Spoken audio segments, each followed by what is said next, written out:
Experts say the therapies, offered by some private clinics in the UK and the US, pose a serious risk of burns, scarring and recurring pain. Typically during these procedures, a probe is inserted into the vagina to heat or laser the vaginal tissue. Although it is non-surgical and can be done in a lunch hour, it is not necessarily safe, say officials. Laser and energy-based devices have been approved for use in destroying precancerous cells in cervical or vaginal tissue, as well as genital warts, but they have not undergone testing for rejuvenation therapies. U.S. regulator the FDA says it will take action if deceptive marketing of the dangerous procedure with no proven benefit continues. It says a growing number of manufacturers have been claiming the procedure can treat conditions and symptoms related to menopause, urinary incontinence or sexual function. These products have serious risks and don't have adequate evidence to support their use for these purposes. We are deeply concerned women are being harmed, says the FDA warning.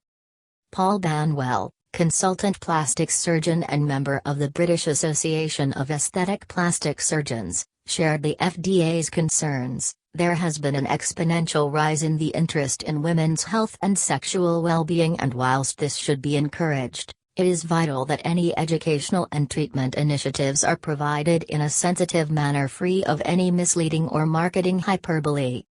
Dr. Vanessa McKay, from the UK's Royal College of Obstetricians and Gynecologists, RCOG, said, "There is no evidence to suggest that non-surgical vaginal rejuvenation devices are effective in improving vaginal muscle tone or reshaping vaginal tissue.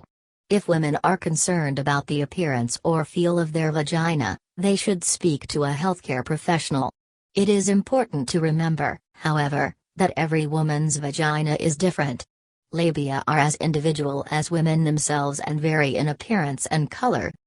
To strengthen the muscles around the vagina, women are encouraged to try pelvic floor exercises which can help to improve muscle tone and sensitivity during sex." How to do pelvic floor exercises. Sit or stand comfortably with knees slightly apart and then draw up the pelvic floor muscles as if trying to avoid passing urine.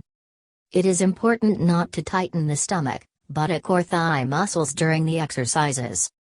Do 10 slow contractions, holding them for about 10 seconds each.